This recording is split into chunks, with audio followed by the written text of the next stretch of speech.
Hello friends, मैं Deepshikha study channel में आप सभी का स्वागत है। तो आज मैं कैमरे के सामने नहीं हूँ, तो आप लोग को ऐसे ही समझा रही हूँ, पढ़ा रही हूँ, आप लोग को समझ में आएगा। तो आइए देखते हैं आज की चैप्टर तंत्रिका उत्तक, चैप्टर नंबर 38 और पाठ दूसरा है होम साइंस क्लास 12। तो आइए देखते हैं इसके बारे में, तंत्रिका उत्तक क्या होता है। कोशिका तंत्रिका कोशिकाएं संगठित होकर तंत्रिका उत्तक निर्माण करती है। ठीक है, जो तंत्रिका कोशिका होती है वो सारी कोशिका इकट्ठा होती है, संगठित होती है। ठीक है, तो फिर तंत्रिका उत्तक का निर्माण होती है। तंत्रिका उत्तक के द्वारा मस्तिष्क, सुषुम्ना एवं सुषुम्ना सूत्रों का निर्माण होता है। ठीक है, सुषुम्ना से निकले वाले सूत्र पूरे शरीर में जाल की भांति फैले रहते हैं। जो कोशिका होती है हमारे शरीर की, वो जाल की तरह पूरे शरीर में हमारे फैली रहती है। कोई भी ऐसी अंग नहीं है जहां पे कोशिका ना हो। तो वह फैली रहती है। इनके द्वारा मस्तिष्क की आज्ञा विभिन्न अंगों को तथा अंगों की सूचनाएं मस्तिष्क को प्राप्त होती रहती है। ठीक है, इनके द्वारा मस्तिष्क की आज्ञा विभिन्न अंगों को तथा अंगों की सूचनाएं मस्तिष्क को प्राप्त होती रहती है।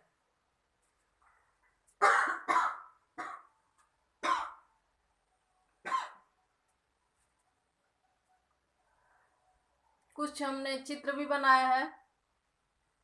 इस तरह से अगर आप लोग पेपर में भी चित्र बना बना करके अगर लिखेंगी तो नंबर बहुत ज़्यादा बढ़ता है इससे, चित्र से। ठीक है, क्योंकि जो एग्जामिनेशन रहते हैं, चेक करते हैं कॉपी को, तो वो उनको ये विश्वास होता है कि हाँ आप अच्छी तरह से जानती हैं इसके विषय में, इसलिए आपने चित्र बनाया हुआ है, ताकि उनको समझ में आए कि हाँ इसके बारे में आपको अच्छी तरह से पता है, तो उस पर नंबर बहुत ज़्यादा मिलती है। तो आप लोग बना सकती हैं। तो इसके आगे है, उन उत्तकों की कुछ विशेषताएं होती हैं। इनका निर्माण गर्भावस्था में ही भ्रूण में पूर्ण हो जाता है। ठीक है, जो कोशिका होती है, तंत्रिका उत्तक जो होती है, वो भ्रूणावस्था में ही, गर्भ में ही वो पूर्ण हो जाती है। ठीक है, इसके आगे है, जन्म के पश्चात इनका निर्माण नहीं हो सकता। जब बच्चा गर्भावस्था से बाहर आ जाएगा माँ के गर्भ से, तो फिर उनके शरीर में कैसे हो सकता है। फिर तो तंत्रिका उत्तक का कोशिकाओं का निर्माण नहीं ना होगा, वो भ्रूणावस्था में ही ना होगा, जब गर्भ में होगा।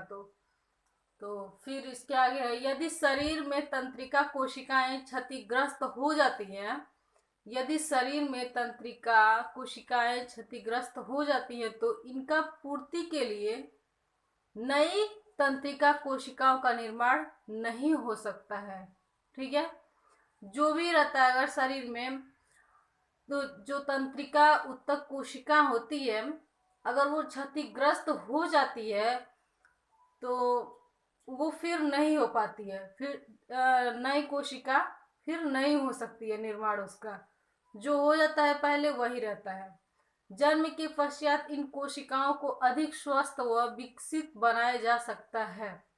ठीक है, परंतु क्षतिग्रस्त एवं संवर्धन क्रिया संपन्न नहीं हो सकती है। जो कोशिका होती है उनको स्वस्थ विकसित बनाया जा सकता है।